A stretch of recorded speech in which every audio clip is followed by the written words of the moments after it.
my name is Leila Sidi. I'm the guitar builder at Tuna Instruments. I'm located in Edmonton, Alberta, Canada, Treaty 6 territory, and I'm here for Premier Guitars, Why I Built This. I'm inspired by the aesthetics of mid-century catalog guitars from Japan and the United States. I love Ks and Danelectros, silver tones. I'm also inspired by ergonomics, and I aim to make really lightweight, comfortable instruments for anyone, but especially for folks who have never really been able to do their best playing because guitars have been too heavy or too bulky for them.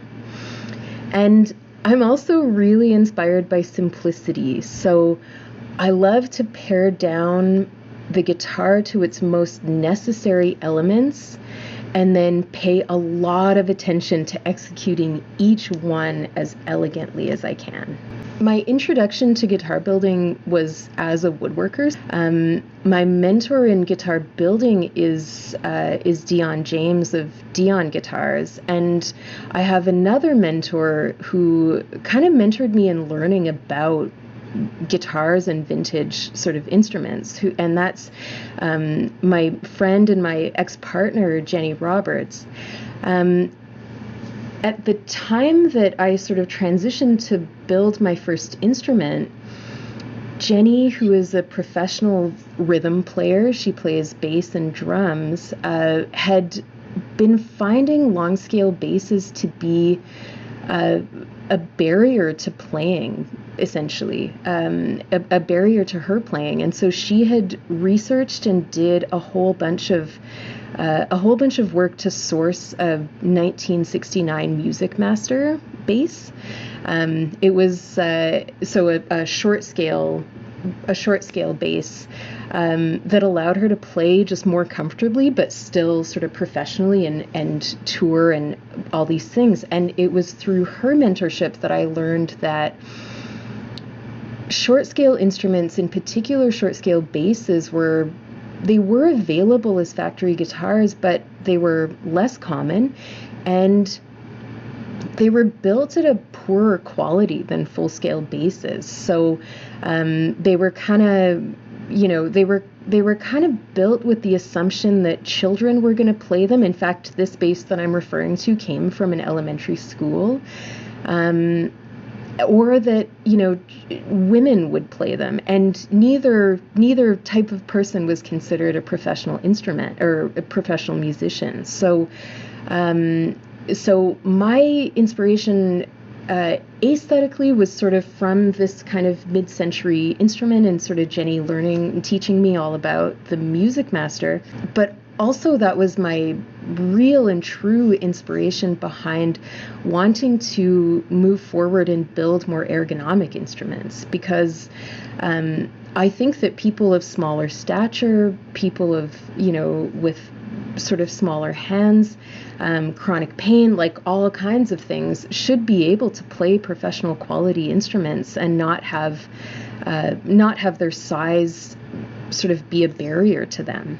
What is the most unique characteristics of my guitars? Well, at this moment, I've just released a new sort of unique option for my guitars, and it's a palm vibrato that my friend and fellow luthier Max Heidemann in Germany has engineered. It's a palm actuated system that allows players to kind of achieve, warbles and flutters, but while keeping their hand in their natural playing position rather than having to reach for a bar. And my hope is that it'll open up new possibilities for playing and expression. My friend Aaron was playing it recently and sort of noted that he's never been able to actuate a vibrato while fingerpicking before, but on this system he was able to. So it's kind of an exciting thing that Max and I have worked on, and yeah, it's sort of newly released and available and kind of proprietary to my guitars only. I'd say another unique characteristic of my guitars is my bridge as well. It's a solid blade bridge, and it's made of brass. It's inset fairly deeply into the body, and it's height adjustable and intonated similarly to an acoustic bridge through sort of careful carving. But it's an example of what I mentioned earlier about wanting to sort of pare down the necessary elements of the guitar to its most simple form.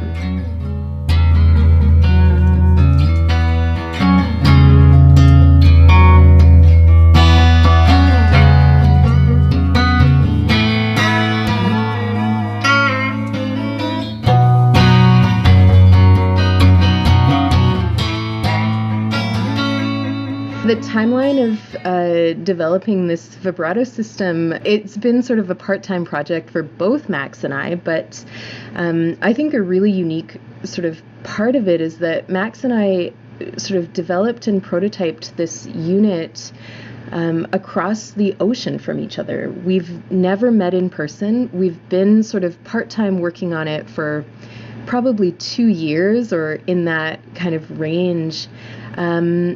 And so he's an engineer by trade and also a guitar builder. So I sort of approached him with this idea that my friend Aaron and I had come up with, this kind of curiosity around a palm actuation system. And he was excited by it. So he's kind of done the on paper kind of, engineering, and also by hand with aluminum and this sort of thing, based all the sort of measurements and the math of a system like this on, drawings and kind of measurements that I gave him around my own instruments. And sort of by hand with aluminum sort of created a prototype that then he mailed across the Atlantic Ocean to me. I took a 2x4 from the hardware store and made a sort of prototype guitar body and stuck that vibrato system in there along with, a neck that I borrowed from another guitar of mine.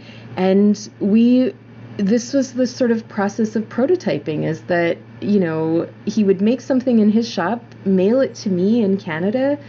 I'd do something with it with my shop, and we'd sort of have video chats and just kind of mail things physically back and forth, as well as have all kinds of digital conversations about it. And in the end, the parts, the springs come from Germany. The other parts are manufactured between here, and the brass parts come from the States by James Rodman. It's kind of an international project at this point.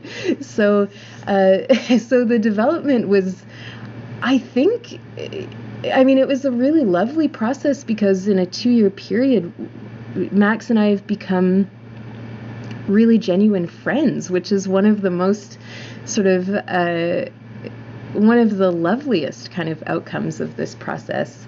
But I really hope that one day Max and I will be able to meet, and actually, he'll be able to play an actual proper tunatone with this vibrato system in it. If I could get my guitar into the hands of any player, who would it be? To be honest with you, as I mentioned earlier, I really have a focus on ergonomics and comfort. It is truly the best feeling to hear people say that playing my guitars allows them to do their best playing, because the instrument itself is no longer a barrier to them.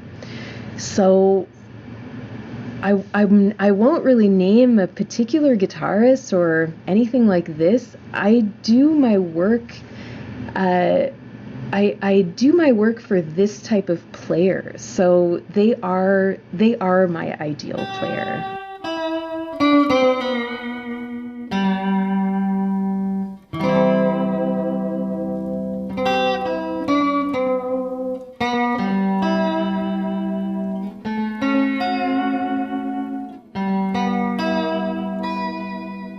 If I had to build something other than guitars, I'm always building something, whether it's guitars or something else. When I'm not building guitars, I'm building a geodesic dome greenhouse with my partner in our yard, or working on my bicycle, or helping friends with projects.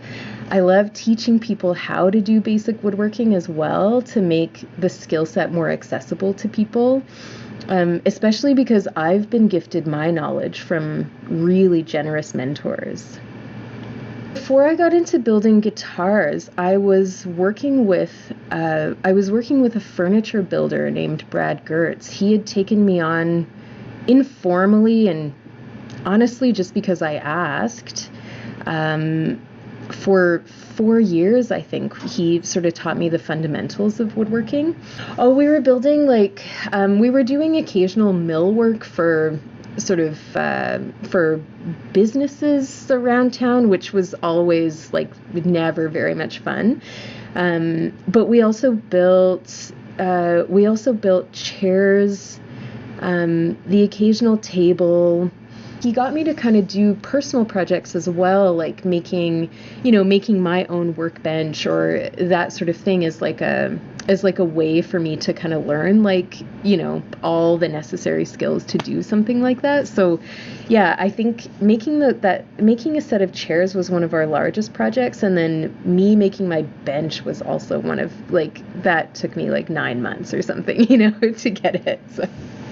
What other piece of gear is a perfect complement to my guitars? So, as I mentioned, I'm not a guitar player, and I admittedly don't know very much about gear.